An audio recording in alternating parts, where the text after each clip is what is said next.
There's an uncomfortable truth nobody wants to admit. While you spent years building a sophisticated idea, someone destroyed it all with an idiotic phrase in 3 seconds. And the most disturbing part? The idiotic phrase has more likes, more shares, and more persuasive power than everything you studied. Welcome to the paradox of the information age, where stupidity travels at the speed of light while wisdom walks on crutches. Think with me for a moment. We live in the most connected moment in human history. We have instant access to virtually all knowledge accumulated by civilization. Entire libraries fit in our pockets. Universities offer free online courses. Artificial intelligence can answer the most complex questions in seconds. And yet absurd conspiracy theories spread like wildfire. Fake news circulates faster than factual corrections. Gross oversimplifications beat nuanced arguments every single time. How did we get here? The answer isn't in technology. It's in something much older and more primitive. The architecture of the human brain. Our brain was shaped by millions of years of evolution, but not to discern complex truths in infinite information feeds. It was designed to survive on the African savanna, where quick decisions meant the difference between life and death. Seeing a pattern where none exists is better than not seeing a real predator. Believing the group's warning is safer than questioning alone. And here's the cruel trick. These same characteristics that kept us alive for millennia now make us vulnerable to the spread of ignorance on an industrial scale. The brain that saved us in the past is betraying us in the present. See how this works in practice. When you encounter simple, emotional information that confirms what you already believe, your brain releases dopamine.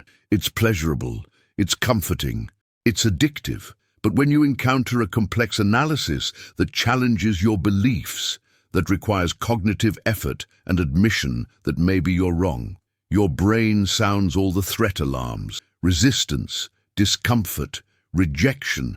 Stupidity doesn't spread because people are dumb.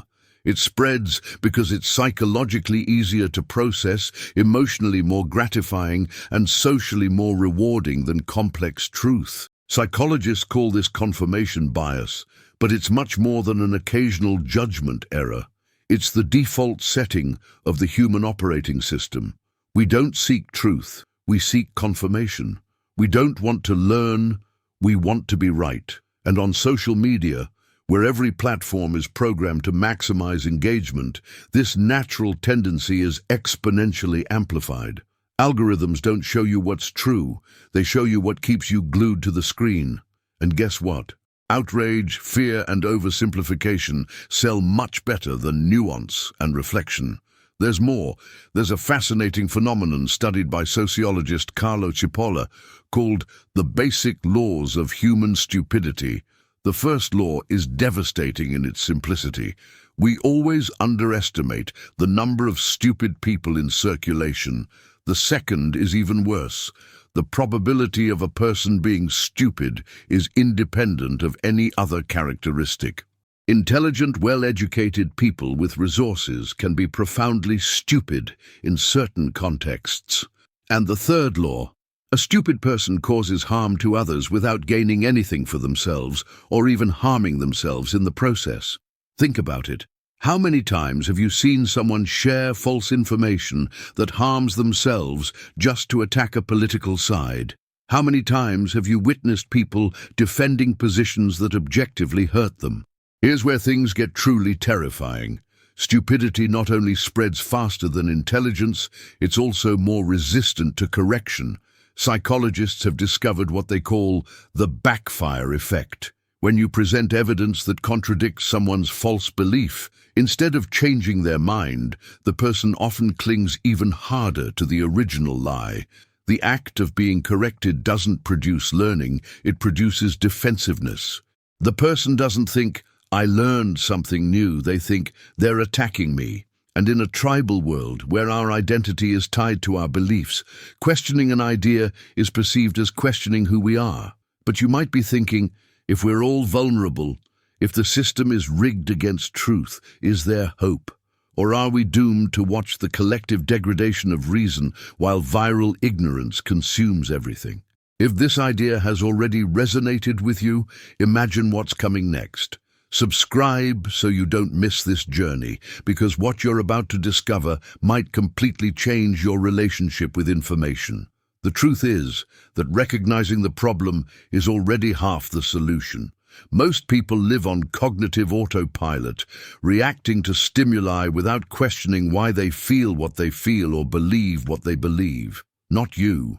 You're here, seeking to understand the mechanisms behind collective madness, and that already puts you in different territory.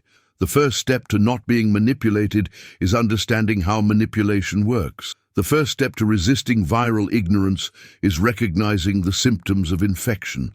Think about the last time you felt that urge to share something outrageous before even checking if it was true. That impulse isn't accidental, it was engineered. Social media platforms hire armies of behavioral psychologists to hack your brain's reward system. Every notification, every like, every comment was calibrated to activate the same neural circuits as addictive drugs. And content that generates strong emotions, anger, fear, moral superiority, is what works best. Viral stupidity isn't a bug in the system, it's the main feature. But there's an even deeper secret that few know.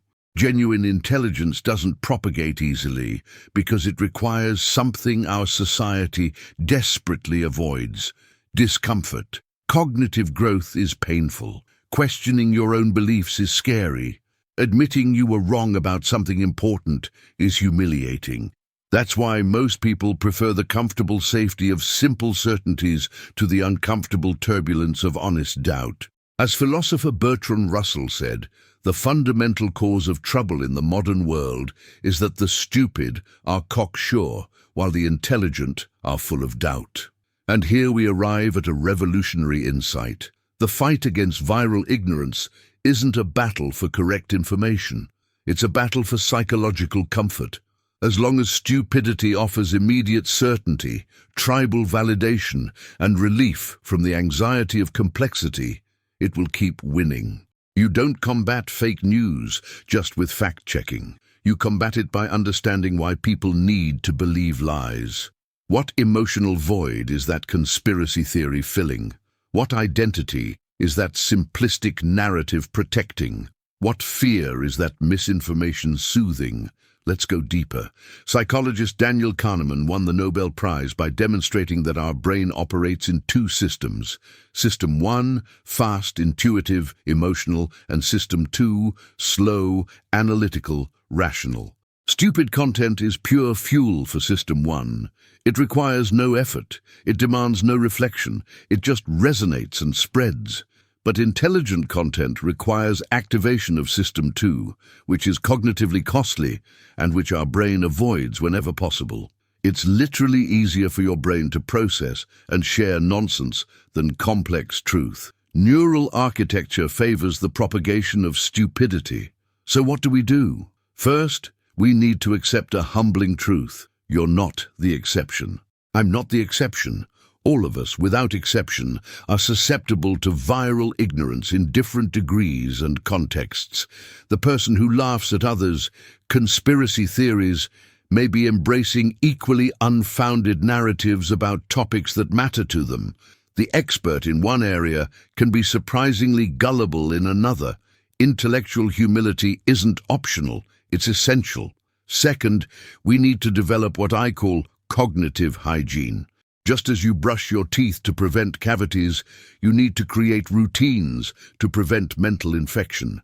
Question especially what you want to believe. Actively seek opinions that contradict yours. Before sharing something outrageous, stop and ask, am I sharing this because it's true or because it validates my anger? That 3-second pause can be the difference between being a vector of ignorance or a guardian of reason.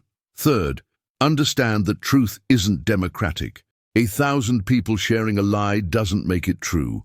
Engagement isn't the same as correctness. Popularity isn't the same as validity. We live in an era where we confuse virality with veracity, where what is shared is treated as if it were verified.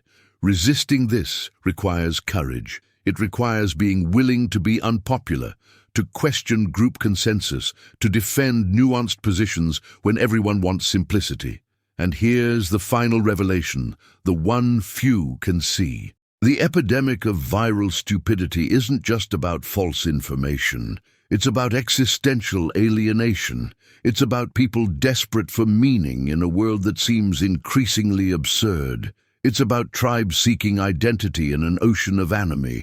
It's about human minds trying to process volumes of information for which we didn't evolve, at speeds our psychology can't handle. Viral ignorance is a symptom, not a cause. The root problem is that we've lost the community structures, shared narratives and rituals of meaning that anchored us to collective reality. And in the vacuum left behind, any nonsense with the appearance of certainty and promise of belonging will proliferate. German philosopher Theodor Adorno, after witnessing the rise of fascism, wrote something that echoes across decades. The intolerance of groups for ambiguity and the search for scapegoats are fundamental to the authoritarian personality. Replace authoritarian with modern, and you have the perfect diagnosis of our time. We don't tolerate ambiguity. We can't stand complexity. We want clear villains, defined heroes, simple answers, and viral ignorance gives us exactly that. But you, who made it this far, have already demonstrated something rare: tolerance for complexity, willingness to look into the abyss of the human condition without blinking, courage to question not just others, but yourself. This is true intelligence, not the kind that accumulates facts, but the kind that questions assumptions, not the kind that wins debates, but the kind that recognizes the limits of its own knowledge, not the kind that proclaims certainties, but the kind that productively inhabits doubt. So here's your mission, if you choose to accept it. Become an agent of cognitive resistance. Don't fight viral stupidity with condescension or contempt that only reinforces tribalism. Fight it with genuine curiosity. Why does that person believe this? What fear is being addressed? What need is being met? When you understand the psychological function of the lie, you can offer healthier alternatives. When you recognize the humanity behind ignorance, you can build bridges instead of walls. Stupidity spreads faster than intelligence because it's lighter, simpler, more comfortable. But intelligence, when it finally arrives, builds deep roots. It doesn't go viral like fire, it matures like a tree. And trees survive fires that destroy grass. Be the tree. Remember, in a world flooded with noise, clarity is revolutionary. In an age of performative certainties, honest doubt is courage. In an ecosystem dominated by empty viralization, depth is resistance. You have a choice every day, every post, every conversation. Be another vector of viral ignorance or an antibody of reason. Choose wisely, choose consciously. And if this message resonated with you, like this video, share it with someone who needs to hear it, and subscribe to the channel. Because the battle for the human mind continues, and we need all the critical thinkers we can gather. Stupidity may spread faster, but intelligence has something it will never have: durability. And in the end, what lasts is what matters.